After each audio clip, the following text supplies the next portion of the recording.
Everyone, আমরা এখন সবজি বাজার করতে যাচ্ছি। সন্ধ্যের সমস্ত কাজ হয়ে গেছে, ডিনার বানানো অলমোস্ট কমপ্লিট। আর তোমাদের দাদা এক্ষুনি ডিউটি থেকে ফিরলো, তো ওকে চাটা বানিয়ে দেওয়ার পর আমরা এখন যাব মার্কেটে সবজি বাজার করতে। আমাদের স্টেশন থেকে পরের স্টেশনে যাব আমরা। ওখানে সবজির দামটা একটু কম আর প্রচুর অপশান পাওয়া যায়। আমাদের স্টেশনে অপশানটা একটু কম থাকে সবজির। চলো তাহলে একটু জল খেয়ে আমরা বাজার করতে যাই, সাথে তোমরাও থাকো, তোমরা দেখবে যে এখানে সবজি বাজারগুলো কেমন হয়। তো আমরা গ্রাউন্ড ফ্লোরে থাকি, যেহেতু আমরা রেন্টে থাকি আমরা দুজন এখানে, আর ফার্স্ট ফ্লোরে বাড়ির ওনার থাকেন। তো আমাদের তো এখানে টু হুইলার নেই বা সাইকেল কিছুই আমাদের এখানে নেই। আমরা যেখানে টুকটাক যাতায়াত করি আমরা হেঁটেই যাতায়াত করি এখানে। তো ঘরটা গুছিয়ে তালা টালা মেরে আমরা বেরিয়ে যাচ্ছি। কিন্তু সমস্যা হলো ফ্রিজে না সেরকম সবজি নেই আর কি।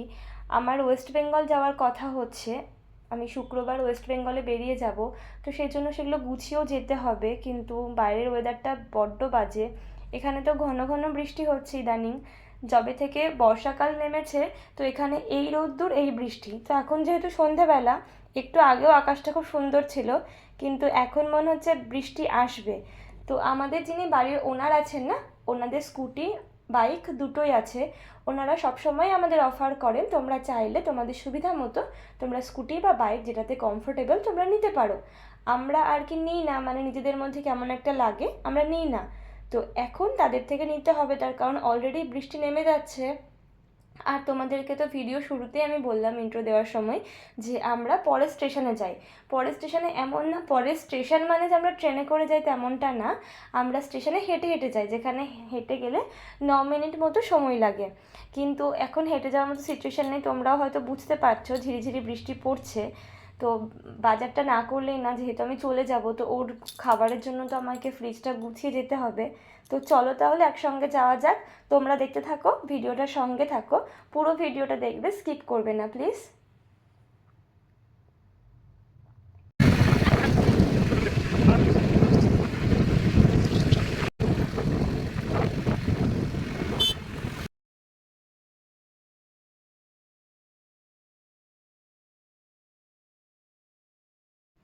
তো দেখতেই পাচ্ছ আমরা অলরেডি বাজারে চলে এসেছি। আমরা জাস্ট স্কুটিটা পার্ক করে আমরা বাজারের ভেতরে এন্ট্রি নেব। এইখানটা না একটু অন্ধকার অন্ধকার মতো, তবে বাজারের ভেতরটা খুব সুন্দর, প্রচুর টাটকা সবজি ওখানে পাওয়া যায়। তো চলো।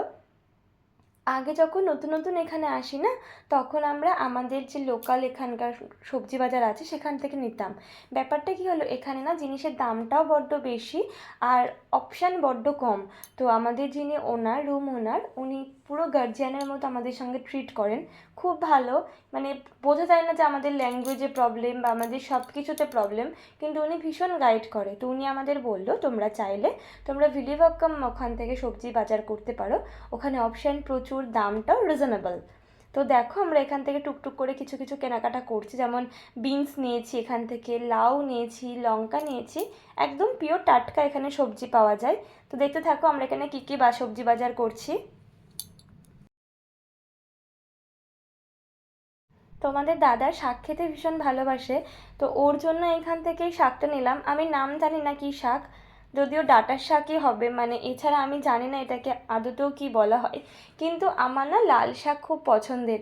তোমরা যারা যারা ওয়েস্ট বেঙ্গলে থাকো তারা অবশ্যই জানবে যে আমরা লাল শাকটা চিনি এবং সেটা ভীষণ খেতে ভালো হয়। মানে আমাদের ওখানে শ্রাদ্ধ বাড়ি বা যে কোনো অনুষ্ঠান বাড়িতেই শাকটা ভীষণভাবে একটা ব্যবহার করা হয়।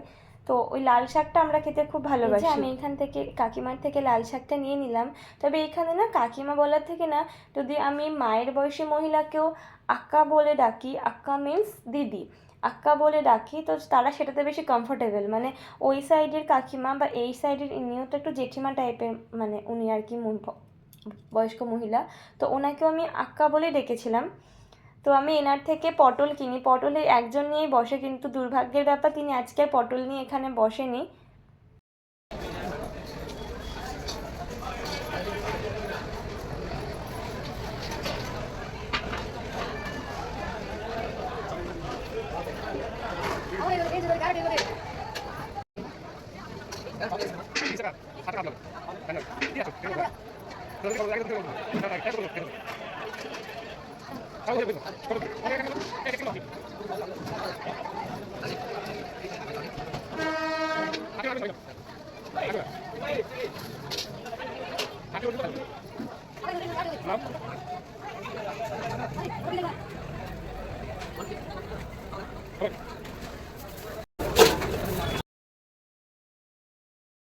তোমার দাদার হাতে ব্যাগটা দেখেই বুঝতে পারছো মোটামুটি আমাদের 1 সপ্তাহের জন্য সবজি বাজার করা কমপ্লিট। তবে এইটুকুনি ব্যাগ আর কিছু এক্সট্রা প্লাস্টিক নিয়ে আমাদের টোটাল আমরা সবজি বাজার করেছি 675 টাকার সবজি বাজার। এবারে ভেতর সাইড দিয়ে গেলে ওখানে মাছ বাজার পাওয়া যায়। তো এখানে মাছ বাজারে একজন বয়স্ক কাকু ছাড়া, ভদ্রলোক ছাড়া বাকি সবাই সমুদ্রের মাছ নিয়ে বসে। তো ওনার কাছে আমরা শোল মাছ দেখতে পেয়েছি, মোস্ট প্রবাবলি রুই মাছ থাকে।